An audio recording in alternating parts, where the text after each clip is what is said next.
নমস্কাৰ সকলো ৰাইজ আৰু কংগ্ৰেছ কৰ্মী সকলোলৈ মোৰ এটা নিবেদন আজি যে মই মোৰ দৃষ্টিগোচৰ হৈছে একাংশ সংবাদ মাধ্যমত প্ৰদ্যুৎ বৰদলৈ বিজেপিলৈ যোৱাৰ পাছত মোৰ নামো ওলাইছে ময়ো বিজেপিলৈ যাম বুলি আজি একাংশ সংবাদ মাধ্যমত মোৰ দৃষ্টিগোচৰ হৈছে এই কথাটো প্ৰচাৰ হোৱা আৰু মই নিজে নাই শুনা যদিও মোৰ কোনোবা শুভাকাংক্ষীয়ে মোক জনাইছে যে ক'ৰবাত মুখ্যমন্ত্ৰী ডক্টৰ হিমন্ত বিশ্ব শৰ্মায়ো তেনে এটা মন্তব্য কৰিছে।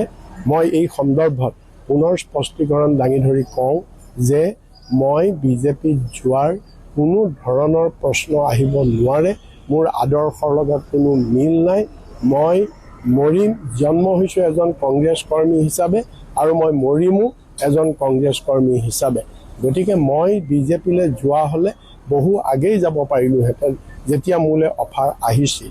আৰু মই কোনোবাই প্ৰশ্ন কৰিব পাৰে মই তৃণমূল কংগ্ৰেছলৈ গৈছিলোঁ, মই কংগ্ৰেছৰ ওপৰত খং কৰি মোৰ যথেষ্ট খং আছিলে, আৱেগ আছিলে, মোক বিশ্বাসঘাতকতা কৰাৰ কাৰণে মোৰ একাংশ সতীৰ্থই, সেইকাৰণে মই খঙত তৃণমূললৈ গৈছিলোঁ। কিয় গৈছিলোঁ মই তৃণমূললৈ? মই বিজেপিক প্ৰতিশোধ ল'বলৈ গৈছিলোঁ, কাৰণ তৃণমূলেই বিজেপিক আটাইতকৈ শক্তিশালীভাৱে ফাইট কৰি থকা পাৰ্টি হৈছে তৃণমূল। কিন্তু পাৰ্থক্যটো হ'ল সেইটো পাৰ্টি বেংগলৰ পাৰ্টি। বেংগলৰ পাৰ্টিৰ কাৰণে আমাৰ অসমত সেই পাৰ্টিৰ গ্ৰহণযোগ্যতাটো নাই আৰু সেইকাৰণেই মই পুনৰ কংগ্ৰেছলৈ ঘূৰি আহিছোঁ।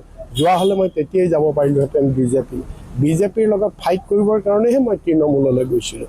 যি কি নহওক মই কংগ্ৰেছ কৰ্মী, সদায় কংগ্ৰেছ কৰ্মী হৈ থাকিম, মৰিমো কংগ্ৰেছ কৰ্মী হিচাপে। কোনো কংগ্ৰেছ কৰ্মীক, কোনো ৰাইজক এনেধৰণৰ ভুৱা ষড়যন্ত্ৰমূলক বাতৰিত প্ৰৰোচিত নহ'বৰ বাবে, বিভ্ৰান্ত নহ'বৰ বাবে মই আবেদন জনাইছোঁ। ধন্যবাদ। জয় আই অসম, জয় ভাৰতীয় জাতীয় কংগ্ৰেছ।